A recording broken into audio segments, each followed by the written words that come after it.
सब संभाल और जा भाभी के पास, उसे भी तुम्हारी ज़रूरत है, चल जा। राहुल शब्द से अलग हुआ और उसे वापस अंदर भेजते हुए धक्का दिया। राधिका भी राहुल के सीने से लगकर रो दी थी, मगर राहुल नम आंखों से शब्द को जाते हुए देख रहा था। हमेशा की तरह आज भी इशिका जल्दी सुबह उठ गई थी और वो इस वक्त ड्रेसिंग एरिया के सामने बैठी तैयार हो रही थी। शब्द जिम में था। इशिका ने मर्जेंटा कलर की नेट की साड़ी पहनी थी। बालों को उसने स्ट्रेट करके पीछे ओपन किया हुआ था। पिंक कलर की छोटी सी स्टोन वाली बिंदी, स्टाइलिश छोटे झुमके, मांग में शब्द के नाम का सिंदूर, गले में मंगलसूत्र, नाक में नोज रिंग और हाथों में भरा चूड़ा पहने हुए खुद को आईने में देखते हुए अपने होठों को पिंक कलर की लिपस्टिक से रंग रही थी कि तभी शब्द भी अपने रूम में आता है। गेट खुलने की वजह से इशिका भी पलटकर गेट की तरफ देखती है, जिधर शब्द खड़ा उसे देखते हुए कहीं खोता जा रहा था। शब्द को इस तरह खुद को देखते हुए इशिका की नज़रें झुक जाती हैं और शब्द के कदम अपने आप ही इशिका की तरफ बढ़ जाते हैं। शब्द को अपनी तरफ बढ़ता देख इशिका की धड़कनें बढ़ने लगती हैं, जिससे कि वो अपनी नज़रों को इधर उधर नचाने लगती है। शब्द इशिका की कमर पर हाथ रख उसे झटके से खुद से सटाता है, जिससे कि इशिका का सिर शब्द के खुले हुए चेस्ट से जा लगता है। इस वक्त शब्द ने ऊपर कुछ भी नहीं पहना हुआ था और वो इस वक्त लोअर में था, जिनकी वजह से उसकी अपर बॉडी और चेहरे पर पसीने की बूंदें झलक रही थीं और इशिका भी शब्द के पसीने की खुशबू में मदहोश हो रही थी। इशिका सिर उठाकर शब्द की तरफ देखती है, जो उसे बहुत प्यार से देख रहा था। शब्द इशिका के चेहरे को बहुत ध्यान से देख रहा था। उसकी मांग में सजा सिंदूर और गले में उसके नाम का मंगलसूत्र इशिका की खूबसूरती को और भी बढ़ा दिया था। यह देखकर शब्द हल्के से मुस्कुरा दिया। फिर इशिका के चेहरे पर आ रहे बालों को हल्के से उसके कान के पीछे लगाकर उसके कान पर हल्के से किस कर लेता है। फिर धीरे से, my beautiful wife, I am going crazy looking at you, कहकर शब्द उसके गाल पर किस कर लेता है। तभी अचानक से इशिका होश में आती है और देखती है कि शब्द अभी वैसे ही दरवाजे पर खड़े होकर उसे ही देख रहा था। इशिका बिना कुछ कहे शब्द के बिल्कुल बगल से होते हुए बाहर निकल जाती है। इशिका को इस तरह जाता हुआ देख शब्द की आंखें भर आती हैं। वो मन में, आई नो इशिका, तुम मुझसे बहुत नाराज़ हो, क्योंकि मुझसे नाराज़ होने की वजह भी कहीं ना कहीं मैंने ही तुमको दी है। तुमसे किया वादा तोड़ा है, मगर आई प्रॉमिस मैं सब ठीक कर दूंगा, तुम्हारे दिल को फिर से जीतूंगा, कहकर सब बाथरूम में चला जाता है। रघुवंशी मेंशन। कबीर अभी अभी बाथरूम से निकला था जब पायल उठकर बैठी थी। वो अभी भी नींद में ही थी। जब उसकी नींद भरी नजरें कबीर के ऊपर जाती हैं तो उसकी मानो सांस ही अटक जाती हैं, क्योंकि इस वक्त कबीर ने सिर्फ नीचे टॉवल लपेटा हुआ था और दूसरे टॉवल से अपने बालों को सुखा रहा था। कबीर के गीलों बालों से टपकता पानी कबीर की मस्कुलर बॉडी पर गिर रहा था, जो उसे और भी अट्रैक्टिव बना रहा था। पायल तो जैसे सांस लेना भी भूल गई थी। वो कबीर की अट्रैक्टिव बॉडी को देखकर उसे कुछ अलग ही एहसास हो रहा था। तभी कबीर को भी अपने ऊपर किसी की नज़रों का एहसास होने लगता है, जिससे कि वो आईने से ही पायल की तरफ देखता है। पायल को इस तरह देखता देख कबीर के चेहरे पर मुस्कुराहट आ जाती है। वो पलटकर पायल की तरफ बढ़ने लगता है। कबीर बेड पर बैठी पायल के नज़दीक ही आकर बैठ जाता है और उसे प्यार से देखने लगता है। क्या हुआ स्वीट हार्ट, क्या मैं तुम्हें इतना अट्रैक्टिव लग रहा हूँ कि तुम मुझ पर से अपनी नज़रें भी नहीं हटा पा रही हो? कबीर पायल के कान के पास आकर कहता है और फिर उस पर बाइट करके हट जाता है, जिससे पायल की चीख निकल जाती है और वो होश में आती है। ये क्या किया जंगली तुमने? पायल ने अपने कान को सहलाते हुए गुस्से से कबीर को देखा, जिस पर अभी कबीर ने उसे काटा था। मैंने क्या किया स्वीटहार्ट, जो किया तुमने किया। तुम ही तो मुझे इतनी डेस्परेटली देख रही थी, जैसे अभी खा जाओगी। मैंने तो बस तुम्हें होश में लाया है, कबीर ने चेहरे पर मासूमियत लाते हुए कहा। हो, हेलो मिस्टर जंगली, for you kind information, I am pure vegetarian, so तुम्हें खाने का तो सवाल ही नहीं उठता, कहकर पायल कबीर के चेस्ट पर दोनों हाथों से पुश करके बिस्तर से उठ जाती है और बाथरूम की तरफ चली जाती है। कबीर बस मुस्कुराते हुए पायल को बाथरूम के अंदर जाता देख रहा था। राठौर पैलेस। इशिका अपने रूम से नीचे आती है तो इशिका की नज़रें सभी के ऊपर जाती हैं, जो भाई बड़े से हॉल में सोफे पर बैठे हुए थे। आशा जी अभी अभी पूजा घर से आकर वहां बैठी थी। वीर जी चाय पीते हुए मोबाइल पर न्यूज़ पढ़ रहे थे। जगवंत जी लैपटॉप पर काम कर रहे थे। माया जी फोन पर अपनी किटी फ्रेंड्स के साथ शादी में हुई बाकियों को चुटकुलों की तरह सजाकर सुना रही थी और उन पर हंस भी रही थी। स्नेहा जी घर की मेड से नाश्ते की तैयारी करवा रही थी। राधिका राहुल आपस में ही लगे हुए थे और काया सोनिया के साथ अलग ही गुस्से से जली भुनी पड़ी थी। तभी सोनिया की भी नज़र ऊपर से नीचे आती इशिका पर पड़ती है। वो इशिका के पास आकर धीरे से, आज तुम यहाँ इस घर में शब्द बेबी की दुल्हन बनकर, उनकी बाय बनकर तो आ गई और इस घर की छत के नीचे खड़ी भी हो, बट रिमेंबर इट कि मैं तुम्हें यहाँ ज़्यादा दिन तक नहीं टिकने दूंगी। तुम्हें धक्के मारकर इस घर से और शब्द बेबी की ज़िंदगी से बाहर निकालूंगी और फिर उसकी बाय बनकर उसकी लाइफ में आकर रहूंगी, क्योंकि शब्द बेबी मेरा है, सोनिया सहगल का। Mark my words. सोनिया की बात सुनकर इशिका हल्के से मुस्कुरा दी, जिसे देख सोनिया गुस्से से चिढ़ गई। इशिका सोनिया के चेहरे को देखते हुए मुस्कुराते हुए बोली, सोनिया, ख्वाब तुम बहुत अच्छे देखती हो। कुछ ख्वाब तो शायद तुम्हारे पूरे भी हो जाएं, मगर जिस ख्वाब की बात तुम अभी कर रही हो ना, वो ख्वाब तुम्हारा कभी पूरा नहीं होने वाला, क्योंकि मुझे जिसकी पत्नी बनना था उनकी पत्नी बनकर मैं आ चुकी इस घर में। और अब रही बात इस घर से जाने की बात, तो जहाँ तक मैं जानती हूँ तुम इस घर में राधिका की फ्रेंड बतौर एक गेस्ट के रूम में रहती हो। इससे ज़्यादा की तुम्हारी हैसियत नहीं है, तो शब्द सर को पाने का ख्वाब तो तुम छोड़ ही दो। अब हटो रास्ते से, कहकर इशिका सोनिया को अपने एक हाथ से उसके कंधे से धक्का देकर आगे बढ़ जाती है। सोनिया जाती हुई इशिका को गुस्से से देख रही थी। इशिका आगे आई, आशा जी के पैरों के पास झुक गई। आशा जी ने इशिका को अपने पैरों में झुके हुए देखा तो अपने पैर पीछे खींच लिए, फिर गुस्से से बोली, ये सब करने की तुम्हें कोई ज़रूरत नहीं है, क्योंकि हम इस शादी को नहीं मानते। और वैसे भी भले तुम इस घर में शब्द की पत्नी बनकर आई हो, मगर इस घर की बहू का दर्जा तुम्हें कभी नहीं मिलेगा। कहकर आशा जी अपने स्थान से उठ गईं और वहां से जाते हुए बोली, स्नेहा, आप हमारा नाश्ता कमरे में ही भिजवा दीजिएगा। कहकर आशा जी बिना इशिका की तरफ देखे वहां से चली गईं। इशिका की आंखों में आंसू का एक कतरा आकर उसके गाल पर लुढ़क गया। राधिका और राहुल को भी इशिका के लिए बहुत बुरा लगा। इशिका जगवंत जी और माया जी के पास गई और उनके पैरों की तरफ झुकने को हुई कि तभी जगवंत जी अपना लैपटॉप लेकर उठ खड़े हुए और वहां से चले गए। माया जी भी वहां फोन पर हेलो बोलती हुई वहां से चली गई। इशिका का मन भारी होने लगा। सोनिया और काया ने इशिका को देखा और उसकी लाचारगी को देख हंसती हुई वहां से चली गईं। शब्द अपने कमरे में खड़ा सब कुछ देख रहा था। शब्द के भी दिल में एक टीस उठने लगी। फिर अपने उसी भारी मन से इशिका वीर जी के पास गई और उनके पैरों की तरफ झुक गई। वीर जी जो फोन में न्यूज़ पढ़ रहे थे, उन्होंने इशिका को अपने पैरों पर झुकते देखा तो फोन ने एक टेबल पर रख इशिका के सिर पर हाथ रखा और फिर धीरे से, बेटा, मैं आपको क्या ही आशीर्वाद दूं। आपने और शब्द ने जो किया है उससे हम सबका दिल टूटा है, हम सबका भरोसा टूटा है। बेटा, मैं बस आपको इतना ही आशीर्वाद दूंगा कि आप जल्द से जल्द इस घर के लोगों का दिल जीत सको। बाकी मैं भी आप दोनों के लिए कुछ नहीं कर सकता, क्योंकि दोषी तो आप दोनों मेरी नज़रों में भी हो। कहकर वीर जी अपना फ़ोन लेकर अपने कमरे में चले गए। इशिका उन्हें बस जाते हुए देखती रही। फिर उसकी नज़र अपने कमरे के बाहर खड़े शब्द पर पड़ी, जो अपनी नम आंखों से उसे ही देख रहा था। इशिका ने अपनी आंखें साफ की और फिर अपनी नज़रें शब्द पर से हटा लीं। इशिका की नज़रें हटाते ही शब्द वापस अपने कमरे के अंदर चला गया।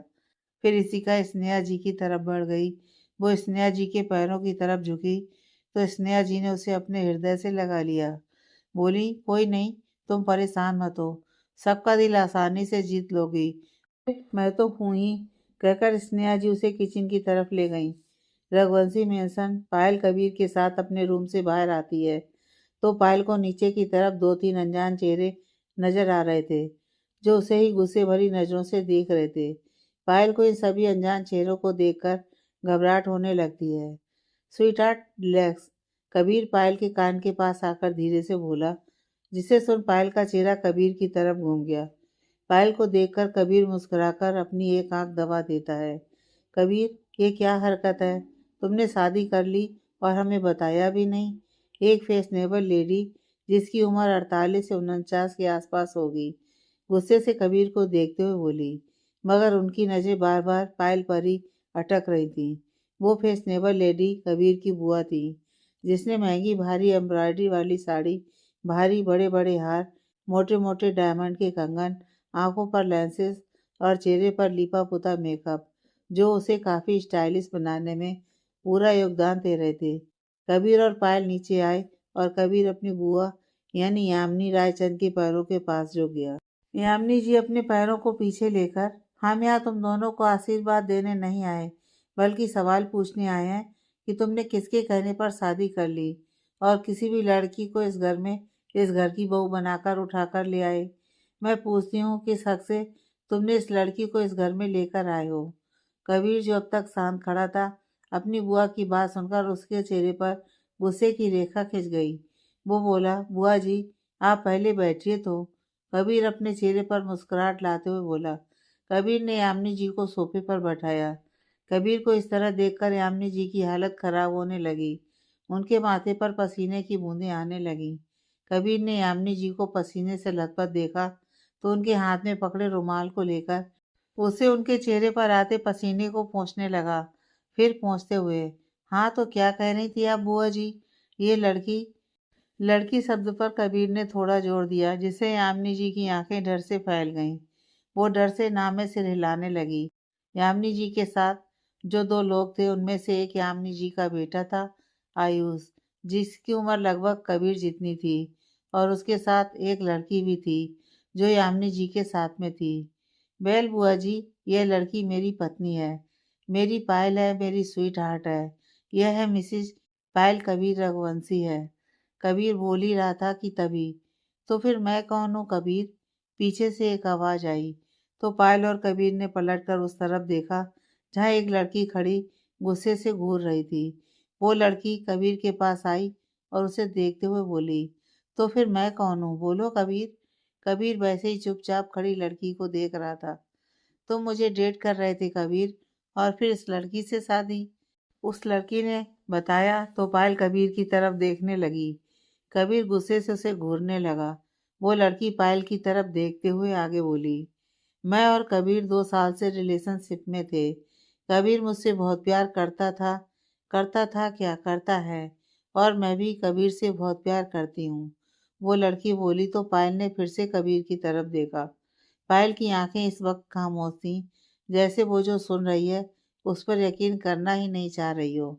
वो लड़की आगे बोली, मेरा नाम अनुश्री है। जानती हूँ कबीर ने तुम्हें हमारे बारे में नहीं बताया होगा।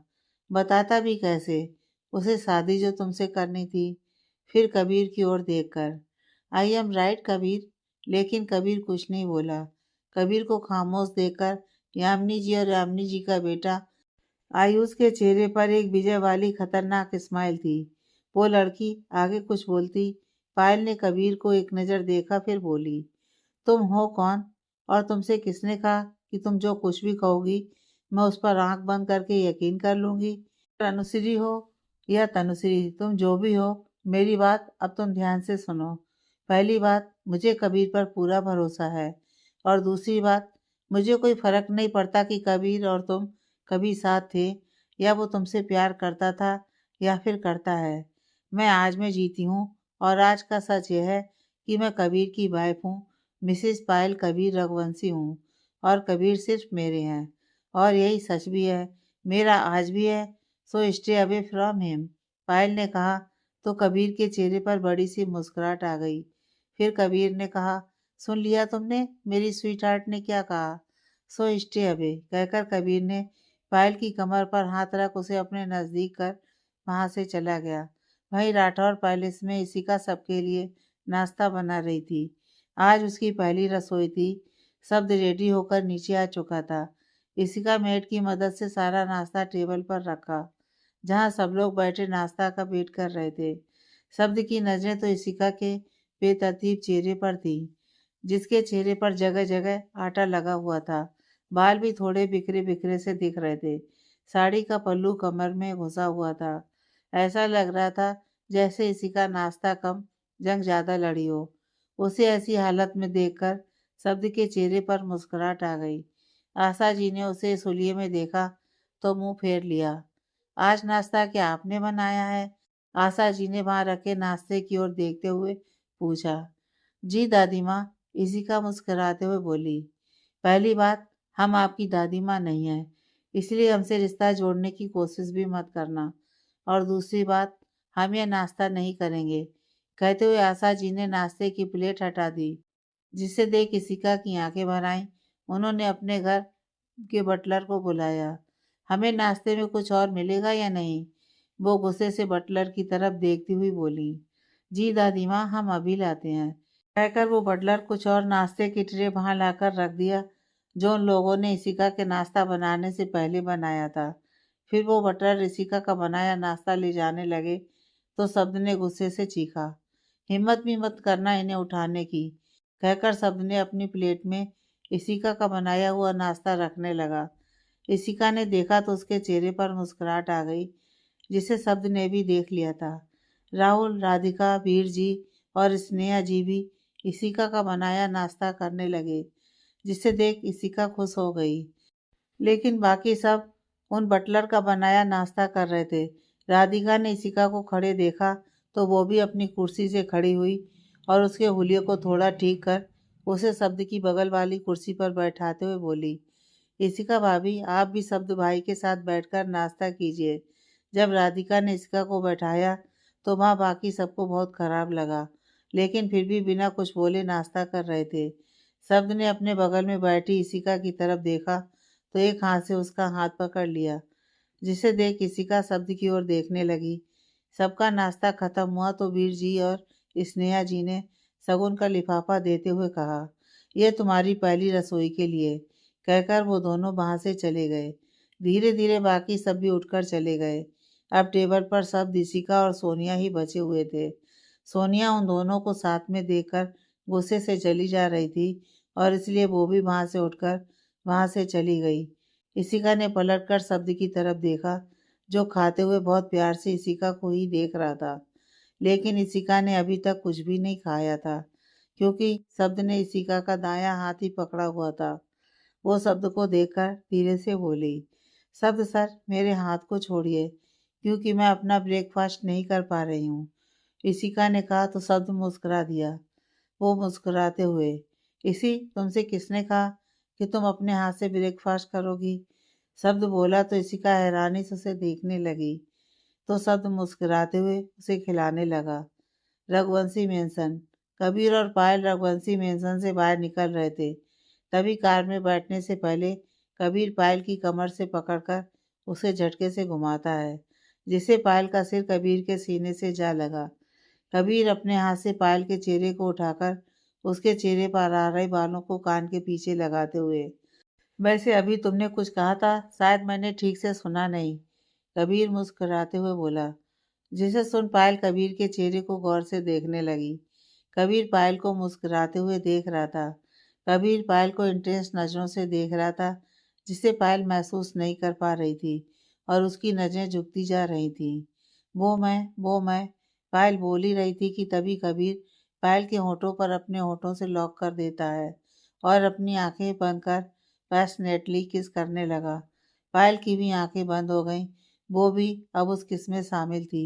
धीरे धीरे वो किस पैशनेट से डीप होती जा रही थी, लेकिन अब पायल की सांस उखड़ने लगी थी, जिससे पायल कबीर को दूर करने लगी, लेकिन कबीर छोड़ना नहीं चाहता था। तभी पायल ने दोनों हाथों से उसे झटका, जिससे कबीर थोड़ा दूर हुआ। पायल लंबी लंबी सांसें ले रही थी। कबीर की भी सांसें ऊपर नीचे हो रही थी कि तभी कबीर फिर से पायल को झटके से अपनी तरफ खींचा और फिर से उसके होठों पर अपने होठ रख किस करने लगा। 5 मिनट बाद कबीर ने पायल को छोड़ा, जिससे पायल का चेहरा पूरी तरह से लाल पड़ गया था। वो गुस्से से बोली, ये क्या हरकत थी जंगली, ऐसे किस कौन करता है? कबीर भी मुस्कुराते हुए उसके पास आया और उसे पलटकर घुमा दिया। फिर पीछे से उसे अपनी बाहों में भरकर अपनी चिन को पायल के कंधे पर टिकाकर उसके कान के पास आज मैं बहुत खुश हूँ क्योंकि आज तुमने मुझे पूरी तरह से अपना मान लिया। मिसेज पायल कबीर रघुवंशी, बस यूँ समझ लो, आई कुड नॉट कंट्रोल। अगर तुम्हें बुरा लगा हो तो सॉरी, दोबारा नहीं करूँगा, कहकर कबीर ने पायल पर अपनी पकड़ ढीली कर दी। लेकिन पायल मुस्कुराते हुए कबीर की तरफ पलटी और उसे अपनी बाहों में भरकर धीमे से, no Kabir, I am sorry, मुझे तुम पर गुस्सा नहीं करना चाहिए था, आई एम सॉरी। पायल ने कबीर के चेहरे पर अपना हाथ रखते हुए कहा कि तभी पायल का फ़ोन बजने लगा। हाँ राधिका बोलो। करीब 1 घंटे बाद कबीर, पायल, राधिका और राहुल ब्रू हेवन रेस्तरां में बैठे हुए थे। सबके बीच गहरी खामोशी छाई हुई थी। पायल ने भी चुप्पी तोड़ते हुए, यानी अब समय आ गया है किसी को सब बताने का, नहीं तो वो कभी अपने रिश्ते में आगे नहीं बढ़ेगी। उसे हमेशा यही लगेगा कि उसने मुझे चीट किया है, जबकि ऐसा कुछ भी नहीं है, पायल ने कहा। वहीं कबीर पायल की तरफ गौर से देख रहा था। फिर पायल ने कबीर की तरफ देखा तो वो अपने आप में और सिकुड़ गई। उसने नज़रें झुकाए हुए धीरे से कहा, सॉरी कबीर, पर इन सब में सबसे ज़्यादा गलती मेरी ही थी। कि तभी राधिका ने कहा, नहीं मेरी भी थी। नहीं राधिका, गलती मेरी थी। मुझे ऐसे किसी भी प्लान को एग्जीक्यूट करने के बारे में सोचना भी नहीं चाहिए था। हाँ लेकिन प्लान तो मेरा था ना। पायल भाभी, झूठ क्यों बोल रही हो? इसी और शब्द सर के बारे में मैंने ही तुम्हें बताया था। हाँ तो ये मुझे भी फील हुआ था कि शब्द भाई इसी का भाभी को लाइक करते हैं। दोनों ही आपस में लगी पड़ी थी। कबीर और राहुल बस दोनों की तरफ बारी बारी से देख रहे थे। तभी इनफ इज इनफ, कबीर जोर से चिल्लाया, जिससे दोनों की दोनों चुप होकर कबीर की तरफ देखने लगी। लेकिन कबीर के जोर से चिल्लाने पर आसपास बैठे लोग सहम गए थे। वो डर से कबीर की तरफ देख रहे थे। सबसे पहले स्वीट तुम मिसिका जी को फ़ोन करके यहाँ बुलाओ, और जब तक वो आ नहीं जाती तब तक कोई भी नहीं बोलेगा, मतलब कोई भी नहीं। और हाँ, शब्द को बुलाने की ज़रूरत नहीं है, क्योंकि वो नहीं चाहता इशिका जी का दिल टूटे, उसका भरोसा तुम पर से उठे। कबीर ने यह बात पायल की तरफ देखकर कही थी, जिससे शर्मिंदा होकर पायल की नज़रें झुक गईं। Sweet heart, don't and please call her, Kabir बोला और कॉफ़ी की सिप लेने लगा। राहुल और राधिका की नज़रें कभी कबीर पर जाती तो कभी पायल पर जाती। पायल इशिका को फ़ोन लगाने लगी। इस वक्त इशिका अपने रूम में बैठी शब्द की फ़ोटो देख रही थी। उसकी आंखों से आंसू बहे जा रहे थे। वो शब्द की फ़ोटो को देखते हुए आंख बंद कर लेती है, जिससे उसकी आंखों के आगे शब्द के साथ सारे बिताए पल आने लगते हैं। जब शब्द ने पार्किंग एरिया में उसके गाल पर किस किया था और फिर मुस्कुराते हुए वहाँ से चला गया था, उसे वो पल भी याद आया जब उसने शब्द को गलत समझकर, मतलब कोई और समझकर उसे थप्पड़ मारा था। फिर वो पल याद आया जब शब्द ने उसे ब्रू हेवन होटल में बुलाया था और वहाँ उसने इशिका से अपने प्यार का दूसरी बार इजहार किया था और उसके नज़दीक आने की कोशिश की थी, जब इशिका ने उसे धक्का मारकर दूर कर दिया था, क्योंकि तब उसे यही लगता था कि पायल शब्द सर से प्यार करती है। उसे वो पल भी याद आया जब उसने शब्द के लिए मिर्च वाली कॉफ़ी बनाई थी और शब्द ने उसे पी लिया था। फिर शब्द ने पेनाल्टी के तौर पर उसे ज़बरदस्ती किस भी किया था। फिर वो कितना बेहाल हुआ था, उसकी आवाज़ भी चली गई थी। तब इशिका पहली बार खुद से शब्द के रूम में आई थी, अपने हाथ के बनाए काढ़े को लेकर। फिर उस दिन भी शब्द इशिका दोनों करीब आए थे, लेकिन फिर शब्द ने पायल से शादी की अनाउंसमेंट की, जिसे सुन कितने टुकड़ों में इशिका का दिल टूटा था। और रात जब शब्द ने अपने हाथ से इशिका को खाना खिलाया था, खाने से ज़्यादा तो उसका दिल भरा जा रहा था। इशिका सोच ही रही थी कि तभी पायल के नाम से फ़ोन बजने लगा। इशिका ने पायल का नाम देखा तो अपने आंसू पोंछते हुए जल्दी से एक गिलास पानी पिया। फिर मुस्कुराते हुए पायल का फ़ोन रिसीव करते हुए बोली, हाँ पायल बोलो। दूसरी तरफ ब्रू हेवन में बैठी पायल ने कबीर की तरफ देखा, जो उसे ही देख रहा था। फिर उसने राधिका और राहुल की तरफ देखा, जो एक दूसरे का हाथ पकड़े उसे ही देख रहे थे। पायल ने कहा, इसी मैं तुमसे मिलना चाहती हूँ, क्या तुम मुझसे अभी मिल सकती है? पायल ने पूछा तो इशिका के चेहरे पर मुस्कुराहट आ गई। वो बोली, हाँ पायल, मैं आ जाती हूँ। तू एक काम कर, घर आ, अंकल से भी मिल लेंगे। पापा से नहीं नहीं इसी, हम कहीं और मिलते हैं। एक काम कर, तो ब्रू हैवर रेस्तरा आ जाओ। मैं बस उस रेस्तरा के पास में ही पहुंचने वाली हूँ, तू भी आ जा, कहकर पायल ने फ़ोन काट दिया। फिर वो बारी बारी से तीनों की तरफ देखने लगी। करीब आधे घंटे बाद इशिका ब्रू हेवन रेस्तरा के बाहर खड़ी थी। इशिका अंदर आई तो देखा वहां पायल अकेली नहीं थी। वहां कबीर, राधिका और राहुल भी बैठे हुए थे। इशिका उनके पास आई और राधिका की बगल में बैठ गई। वो बारी बारी से सबकी तरफ देख रही थी, जो नजर नीचे किए हुए बैठे थे, सिवाय कबीर के, जो पायल की तरफ ही मुस्कुराते हुए देख रहा था। वैसे कुछ हुआ है क्या, जो सब एक साथ यहाँ इकट्ठा हैं? मुझे लगा था कि यहाँ पायल अकेली होगी, मगर यहाँ तो, कहते हुए इशिका सबके चेहरे के एक्सप्रेशन देख रही थी। इशिका जी, जब कोई कुछ भी नहीं बोल रहा था तब कबीर ने ही इशिका की तरफ देखते हुए कहा, जिसे सुन इशिका कबीर की तरफ देखने लगी। देखिए इशिका जी, बात कुछ ऐसी है कि, कबीर बोल ही रहा था कि, आई एम सॉरी इसी, पायल ने अचानक से कहा, जिससे इशिका का चेहरा पायल की तरफ घूम गया। लेकिन पायल अब भी इशिका से नजरें नहीं मिला पा रही थी और आगे की बात भी कुछ नहीं बोल पा रही थी। इशिका भाभी, वो एक्चुअली, राधिका भी चुप हो गई। आखिर उसकी भी हिम्मत नहीं हो रही थी ऐसे ही इशिका के सामने अपनी गलती एक्सेप्ट करने की। आखिर बात क्या है, कोई बताएगा मुझे? बस कब से सॉरी सॉरी बोलकर सस्पेंस क्रिएट किए जा रहा है, इशिका ने झल्लाते हुए कहा। एक्चुअली उसका खुद का दिल बहुत तेज से धड़क रहा था, जैसे अभी कुछ गलत होने वाला हो। मैं बताती हूँ इसी, पायल ने कहा तो इशिका गौर से पायल को देखने लगी, क्योंकि अब सस्पेंस उसके बर्दाश्त के बाहर था। इशिका, आई एम सॉरी, मैं शब्द सर से प्यार नहीं करती, पायल जल्दी से बोली तो इशिका की आंखें बड़ी बड़ी हो गईं। कबीर भी पायल की तरफ देखने लगा। हाँ इसी, मैं शब्द सर से प्यार नहीं करती, वो सब बस एक नाटक था, ताकि तुम्हें एहसास हो कि तुम शब्द सर से प्यार करती हो। और फिर पायल, राधिका और राहुल तीनों ने इशिका को सब कुछ बता दिया, जिसे सुन इशिका शॉक्ड हो गई थी। वो कुछ भी नहीं बोल रही थी, वो बस खामोशी से अब तक जो कुछ भी हुआ उसे तौल रही थी, कि कैसे उसने शब्द को इन सबका दोषी करार दिया था, कैसे उसे धोखेबाज कहा था, कैसे उसे इतना कुछ कहा था, जबकि शब्द ने ऐसा कुछ भी नहीं कहा था। वो तो आज भी इशिका से उतना ही प्यार करता है जितना पहले करता था, लेकिन क्या वो खुद शब्द के प्यार के लायक है? उसे वो पल भी याद आया जब अलवर में उसने पायल और कबीर को एकदम क्लोज देखा था। तभी उसे कुछ खटका था, लेकिन उसने उसे नकार दिया था। इशिका यह सब सोच ही रही थी कि पायल ने इशिका के हाथ पर हाथ रख बोली, इसी मुझे माफ। पायल बोल ही रही थी कि तभी इशिका ने पायल का हाथ झटक कर खड़ी हो गई। उसके खड़े होते ही बाकी सब भी खड़े हो गए। यह क्या कर दिया पायल तुमने, क्या कर दिया, क्यों किया तुमने, बोलो। जानती भी हो मैंने शब्द सर को कितना गलत समझा, उन्हें क्या कुछ नहीं कहा, उनसे मैंने तेरे लिए लड़ाई भी कर डाली, उनके प्यार का अपमान किया, वो भी सिर्फ तुम्हारी वजह से, पायल, सिर्फ तुम्हारी वजह से, इशिका गुस्से से बोली। इसी, मेरी बात तो सुनो, पायल इशिका के पास आते हुए बोल ही रही थी, लेकिन इशिका ने गुस्से से दूर होते हुए, कुछ नहीं सुनना मुझे पायल, मुझे अब तेरी कोई भी बात नहीं सुननी। सब कुछ खत्म हो गया पायल, अब तेरे और मेरे बीच की दोस्ती खत्म। अब ना तुम मुझसे मिलेगी और ना अपना चेहरा दिखाएगी, कहकर इशिका गुस्से से वहां से चली गई। कबीर ने पायल को अपने सीने से लगा लिया, क्योंकि वो कहीं ना कहीं जानता था कि सब जानने के बाद इशिका ऐसा ही कुछ करेगी।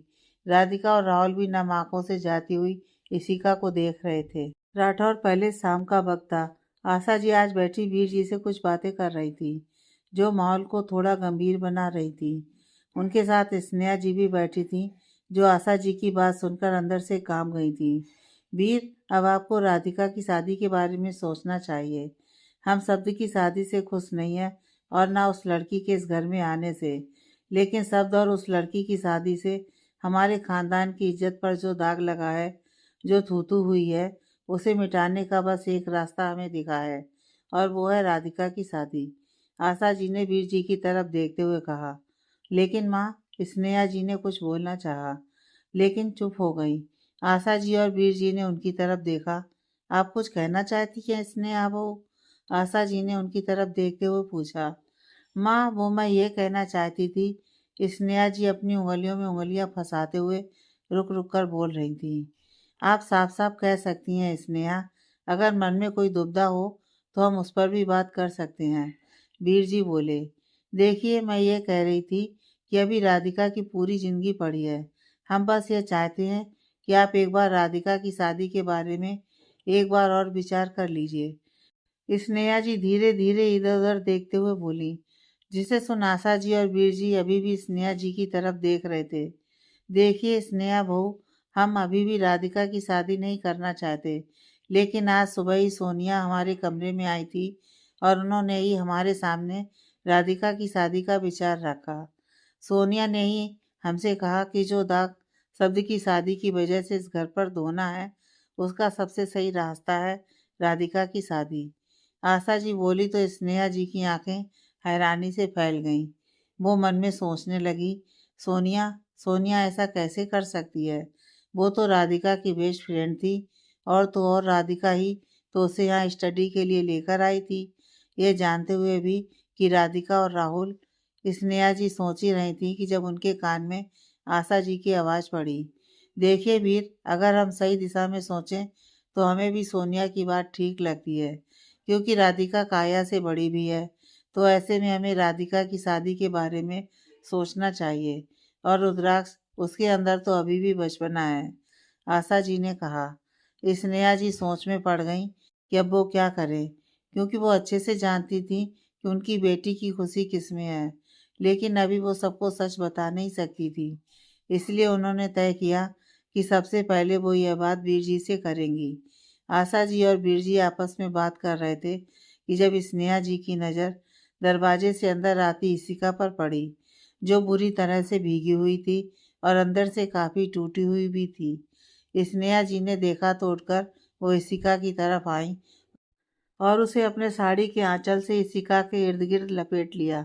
वीर जी और आशा जी ने उसकी तरफ देखा तो वीर जी ने अपना चेहरा दूसरी तरफ कर लिया और वहां से चले गए, क्योंकि इशिका इस वक्त काफ़ी भीगी हुई थी। स्नेहा बहू, आप इन्हें इनके कमरे में ले जाएं और इनके कपड़े बदलें। घर की बहुएं इस तरह से शोभा नहीं देती। इन्हें ये बात भी सिखाएं ताकि ये दोबारा ऐसी हरकत फिर कभी ना करें। कहकर आशा जी भी वहां से चली गईं। स्नेहा जी इशिका को ऊपर शब्द के रूम के अंदर लेकर आईं तो इशिका स्नेहा जी के गले लगकर तेजी से रो पड़ी। इशिका का रोना सुन स्नेहा जी परेशान हो गईं। उसका पीठ सहलाते हुए बोली, इशिका क्या हुआ है? आप ऐसे क्यों रो रही हैं? स्नेहा जी को अब इशिका की चिंता होने लगी थी, लेकिन इशिका कोई भी जवाब नहीं दे रही थी, बस रोई जा रही थी। इशिका बताइए क्या हुआ? किसी ने कुछ कहा है आपसे? शब्द ने कुछ कहा है आपसे? और आप इस तरह बारिश में भीगते हुए क्यों चली आ रही थी? आप कहाँ गई थी? बताइए कुछ।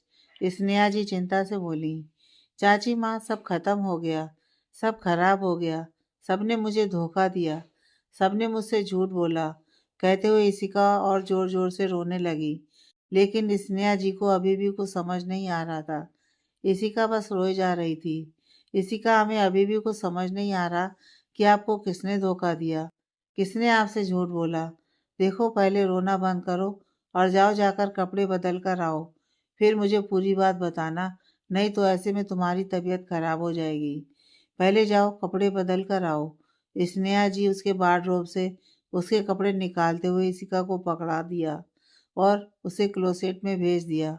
उधर दूसरी तरफ एक फार्म हाउस में एक हॉल में 4 व्यक्ति बैठे हुए ड्रिंक कर रहे थे, जिसमें एक लड़की, एक लेडी, एक लड़का और एक आदमी था। वो लड़की थी सोनिया, वो औरत माया राठौर, वो लड़का रंजीत चौधरी और वो आदमी रंजीत का पिता और माया का भाई गोविंद चौधरी। सोनिया, वाह, तुमने क्या दांव खेला है? राधिका की शादी का विचार? कहते हुए वो लेडी मुस्कुराते हुए पूरा गिलास एक घूंट में खाली कर दिया। वो क्या है ना माया आंटी, मुझे जो चाहिए होता है वो मैं हासिल करके रहती हूँ, लेकिन इस बार मैं उस चीज़ को नहीं हासिल कर पाई, वो भी अपनी ही बेस्ट फ्रेंड राधिका की वजह से। मैं राधिका के काराड़ी शब्द से शादी नहीं कर पाई। फ्लैशबैक। शादी का दिन। पायल इशिका के रूम में इशिका बनी सोनिया के साथ बैठी हुई थी। जब बारात आई तब वो सब बालकनी में आ गईं। पायल की आंखें तो कबीर को खोज रही थीं, वहीं कबीर की नजरें पायल के ऊपर से हटी नहीं रही थीं। आज पायल ने सुनहरे रंग का लहंगा पहना था, जिसका दुपट्टा हल्के गुलाबी रंग का था। बाकी तो उसने घूंघट कर रखा था। बाकी की डिटेल्स बाद में दूंगी जब घूंघट हटेगा। कबीर ने भी सुनहरे रंग की शेरवानी पहनी थी, जिसके साथ उसने गुलाबी स्टॉल बिल्कुल रजवाड़ी स्टाइल में बियर कर रखा था, जिसे देख पायल अपनी पलकें तक झपका नहीं पा रही थी। दूसरी साइड में शब्द भी किसी राजा महाराजा से कम नहीं लग रहा था। उसने वाइन कलर में इंडो वेस्टर्न शेरवानी सूट पहना हुआ था। सोनिया तो सब कुछ भूल भाल के शब्द के हैंडसम लुक को ही देखे जा रही थी। इतना मत देख चुड़ैल, नजर लग जाएगी मेरी इसी के होने वाले पति को। पायल सोनिया की तरफ देखती हुई मन ही मन बोली। फिर पायल सोनिया को अंदर लेकर आ गई। वही राधिका अपने प्लान पर काम कर रही थी। वो इशिका को ढूंढ रही थी, लेकिन उसे कहाँ पता था इशिका तो उसी रूम में है जहाँ सोनिया और पायल बैठी हुई अपने मंडप पर बुलाए जाने का इंतजार कर रही थी। राधिका इशिका को हर कमरे में ढूंढ रही थी। इशिका भाभी, राधिका पुकारते हुए ढूंढ रही थी। तभी एक रूम के बाहर, राहुल, तुम्हें इशिका भाभी मिली? नहीं परी, जहाँ मुमकिन हो सकता था हर जगह खोज लिया, लेकिन इशिका का कुछ पता नहीं चला। राहुल अपने दोनों हाथ कमर पर रखे हुए बोला। ऐसे कैसे हो सकता है? इशिका भाभी यहाँ से कैसे गायब हो गई? पूरे पैलेस में कहीं नहीं है, राधिका परेशान होती हुई बोली। फिर अचानक ही कुछ सोचकर उसकी आंखें बड़ी हो गईं। राहुल, अगर इशिका भाभी पूरे पैलेस में नहीं है तो कहीं? राधिका का इशारा समझते हुए राहुल की भी आंखें बड़ी हो गईं। वो दोनों भागते हुए पैलेस के बाहर आए और आसपास हर जगह ढूंढने लगे। बारात अंदर जा चुकी थी। जगजीत जी और कनक जी शब्द और कबीर के साथ एक पूजा में बैठे हुए थे। राहुल, तुम यहाँ के गार्ड से पता करो, मैं तब तक उस तरफ देख कर आती हूँ, राधिका बोली और दूसरी तरफ चली गई। राहुल वहाँ तैनात गार्ड से पूछताछ करने लगा, लेकिन उसे उनसे कुछ भी पता नहीं चला। राधिका पूरे पैलेस के अंदर और बाहर दोनों तरफ की सीसीटीवी फुटेज भी देख कर आ गई, लेकिन उसे भी कुछ पता नहीं चला। इशिका को किसी भी तरीके से पैलेस से बाहर नहीं निकाला गया था। राधिका और राहुल वापस अंदर आ गए। उधर पायल सोनिया के साथ बैठी राधिका या राहुल के फोन आने का इंतजार कर रही थी, और सोनिया वो तो बस शब्द के बारे में सोच रही थी। तभी सोनिया का फोन बजने लगा। सोनिया ने अपने फोन पर नजर डाली तो उसका मुंह खुला का खुला रह गया।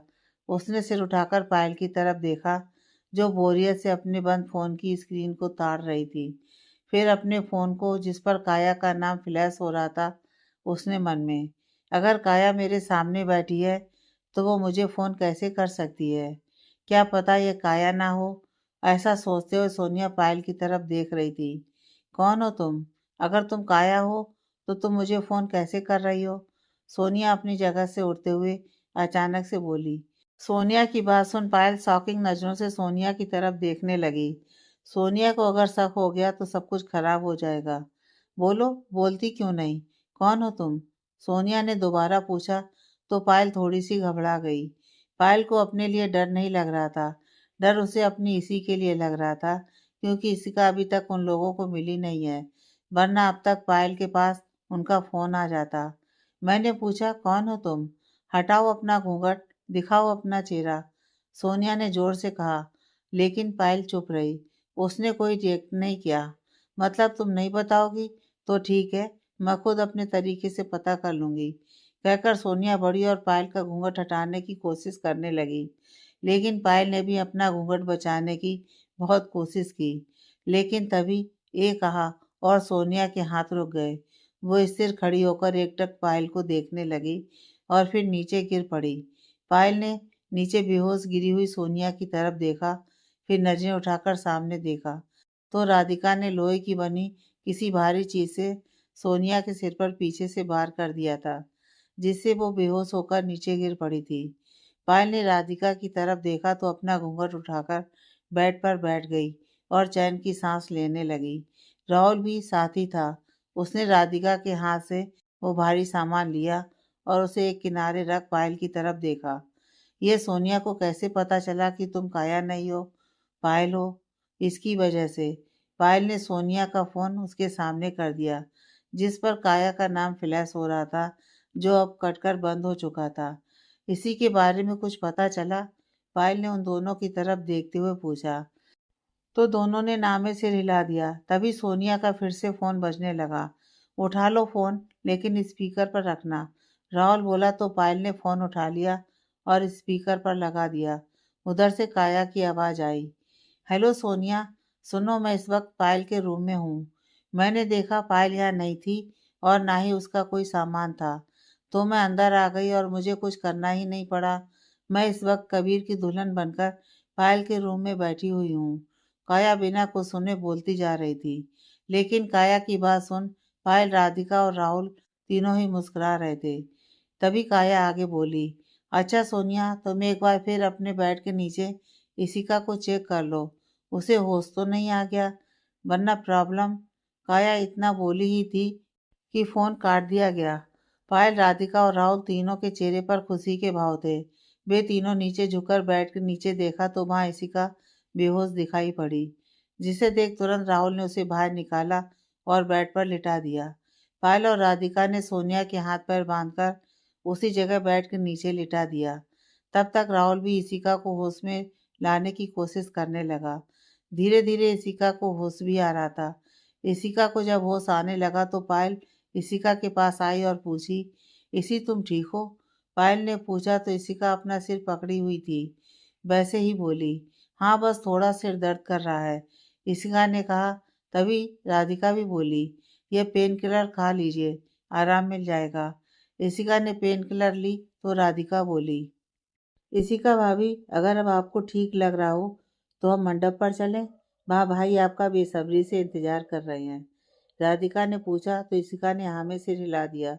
तो राधिका ने इशिका का घूंघट किया और पायल ने भी अपना घूंघट किया। फिर राधिका उन दोनों को लेकर बाहर चली गई। Flashback and. सोनिया को शादी वाली रात में जो भी हुआ उसका उसे अभी भी गुस्सा था, जिसके लिए उसने राधिका की शादी और उसको उसके प्यार से ही दूर करने की यह साजिश रची थी।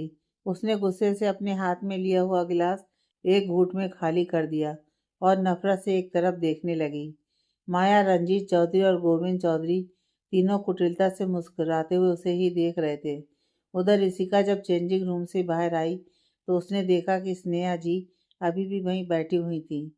स्नेहा जी ने उसे देखा तो प्यार से उसे अपने पास बैठा लिया।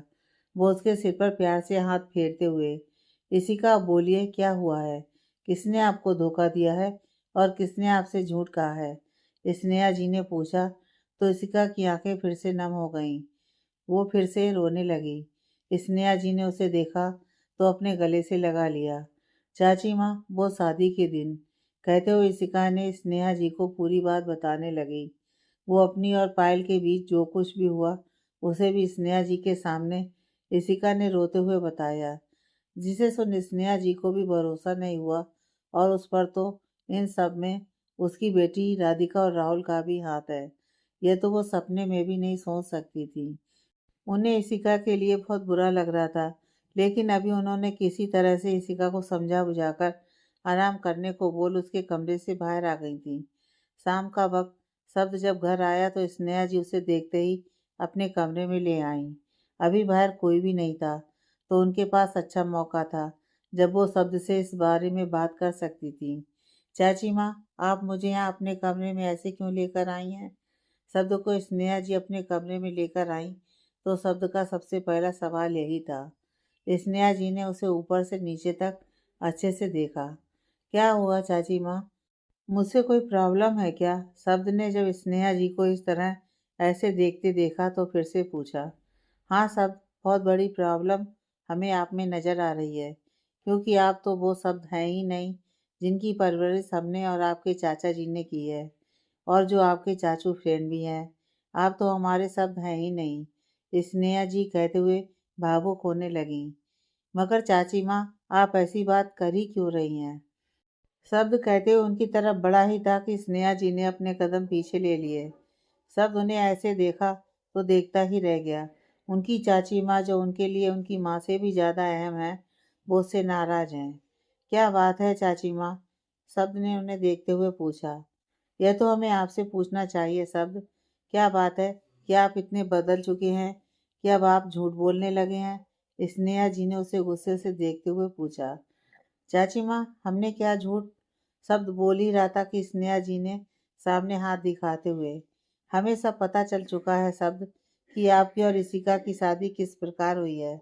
हमें आपकी शादी का सच पता चल चुका है, और वो भी खुद इशिका के मुंह से। स्नेहा जी ने यह सब शब्द को गुस्से में देखते हुए कहा था, जिसे सुन शब्द की आंखें खुली की खुली रह गईं। यानी कि इशिका को सब कुछ पता चल गया। यह सोचकर शब्द ने अपनी आंखें मीच लीं। अब आंखें बंद करके क्या होगा शब्द, क्योंकि सब कुछ तो बदल चुका है। इशिका और आपके बीच जहाँ प्यार को होना था, वहाँ इस समय वो जगह गुस्से ने ले रखी है, धोखे ने ले रखी है, झूठ ने ले रखी है। सब रिश्ता झूठ पर नहीं बनता। उसके लिए उसमें प्यार और विश्वास दोनों का होना बहुत ज़रूरी है, और आपको अपने रिश्ते में वो मेहनत करनी पड़ेगी। आपको ही वो प्यार और विश्वास को लाना होगा सब, जो कहीं आपके रिश्ते में खो गया है। इससे ज़्यादा मैं आपको नहीं समझा सकती। यह कहकर स्नेहा जी वहाँ से चली गई। स्नेहा जी के जाते ही शब्द अपने कमरे की ओर भागा, और जैसे ही अपने कमरे में आया उसने देखा अभी भी इशिका सो रही थी, लेकिन उसके चेहरे पर कोई खुशी नहीं दिख रही थी, जिसे देख शब्द के दिल में एक टीस सी उठी। आई एम सॉरी इसी, मैं कभी नहीं चाहता था कि तुम्हें यह सच पता चले, क्योंकि मैं जानता था कि तुम इस सच को बर्दाश्त नहीं कर पाओगी। तुम्हें पायल का झूठ अंदर तक तोड़ जाएगा, लेकिन अब मैं तुम्हें और टूटने नहीं दूंगा इसी। मैं तुम्हें संभालूंगा। मैं अपनी इसी को वापस लाऊंगा, जो मुझसे बात बात पर लड़ लेती थी। बोलते हुए शब्द मुस्कुरा दिया, फिर एक नज़र इशिका को देख बाथरूम में फ्रेश होने चला गया। अगली सुबह सुबह सुबह राठौर पैलेस में कोहराम मचा हुआ था, क्योंकि दो शख्स बाहर से गार्ड से झगड़ते हुए घर के अंदर तक आ गए थे। फिर घर के अंदर आते ही उन दोनों शख्स की आंखें फटी की फटी रह गईं, जब वो पूरे महल जैसे घर को देख रहे थे। पूरा पैलेस देखकर उन दोनों की आंखों में उनका लालच साफ नजर आ रहा था। उन सबका शोर सुनकर बाकी घर वाले भी अपने अपने कमरों से बाहर आ गए, सिवाय इशिका और शब्द के, क्योंकि इशिका अभी अपने कमरे में रेडी हो रही थी और शब्द कुछ देर पहले ही जिम से लौटा था और इस वक्त शावर ले रहा था। आप लोग कौन हैं और ऐसे कैसे हमारे घर में घुस आए? जगवंत जी उन्हें देखते ही गुस्से से गार्ड की तरफ देखा, तो वो भी सिटपिटा गए। बोले, बड़े मालिक, हमने इन्हें बहुत रोका, मगर ये जबरदस्ती घर के अंदर घुसे चले आए। एक गार्ड ने तुरंत जवाब दिया। उन दोनों को इस तरह घर घुसे आते देखकर सबको गुस्सा आने लगा। वीर आगे आते हुए, खड़े खड़े देख क्या रहे हो, निकलो घर से बाहर। अरे ऐसे कैसे चले जाएं? अरे अपनी बेटी दिए हैं हम इस घर में, अपनी फूल सी नाजुक भांजी दी है हमने। उन दो शख्स में से एक औरत थी, जो सामने खड़ी आशा जी के रानी हार को अपनी ललचाई आंखों से देख रही थी। देखते हुए बोली, बेटी, भांजी, देखिए आपकी ना यहाँ बेटी भी आई है और ना आपकी भांजी, तो चलो निकलो यहाँ से। गार्ड्स, निकालो इन्हें। आशा जी आगे आई तो गार्ड्स उनका आदेश सुन उन दोनों को निकालने लगे, लेकिन अपने आप को उनसे छुड़ाते हुए, अरे ऐसे कैसे चले जाएं? हम अपनी भांजी इशिका से मिले बिना कहीं नहीं जाने वाले हैं, क्योंकि हम इशिका के मामा हैं राजेश गुप्ता। दूसरे शख्स ने पहले अपने आप को छुड़ाया, फिर आगे आकर अपने आप को इशिका का मामा कहने लगा, और हम उसकी मामी हैं गीता गुप्ता।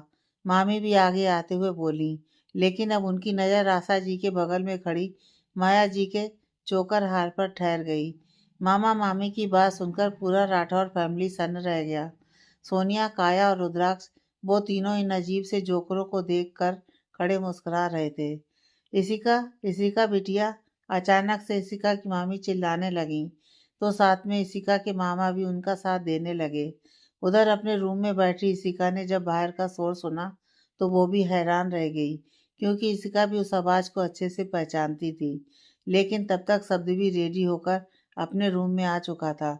उसने भी वही शोर सुना था जिसमें वो दोनों चिल्लाते हुए इशिका को पुकार रहे थे। शब्द ने इशिका की तरफ देखा तो वो दोनों साथ में अपने कमरे से बाहर को चल दिए। अरे, क्या पहले सब्जी मंडी में रहते थे? इतना चिल्ला क्यों रहे हैं? स्नेहा जी ने अपने कान पर हाथ रखे हुए ही पूछा, क्योंकि उन दोनों का शोर सुनकर वहां मौजूद सभी लोगों ने अपने कान बंद कर रखे थे। अरे कृपया शांति रखें, आशा जी ने भी अपने कान पर हाथ रखे हुए ही कहा। लेकिन वो दोनों तो जैसे कुछ सुन ही नहीं रहे थे, वो बस वैसे ही चिल्लाते चले जा रहे थे। तभी, अगर आप दोनों 2 मिनट में चुप नहीं हुए तो अभी मैं आप दोनों की वो हालत करूँगा कि आप दोनों खुद एक दूसरे को पहचान नहीं पाएंगे। शब्द ने नीचे आते ही जोर से चीखा, जिससे वो दोनों एकदम से चुप हो गए। सभी ने थोड़ी राहत की सांस ली। शब्द आगे आया। उसने इशिका का हाथ अपने हाथ में पकड़ रखा था। कौन हो तुम दोनों? और इस तरह मेरे घर में घुसकर शोर मचाने का क्या मतलब है? शब्द इशिका के मामा की आंखों में देखते हुए पूछा। लेकिन तभी उन दोनों की नज़र इशिका पर पड़ी, जो लाल भारी एम्ब्रॉयडरी वाली साड़ी, जिसमें सोने के तार का काम था और गहनों से लदी हुई थी।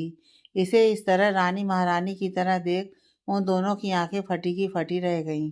इशिका के मामा इशिका को गले लगाने के लिए आगे बढ़े तो शब्द इशिका के सामने आकर खड़ा हो गया और इशिका के मामा को अपने गुस्से वाली लाल आंखों से देखने लगा।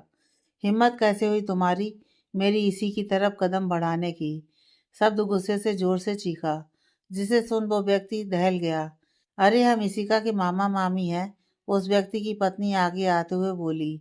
शब्द ने उस औरत को तीखी नजरों से देखा, क्योंकि शब्द इन दोनों की कहानी अच्छे से जानता था।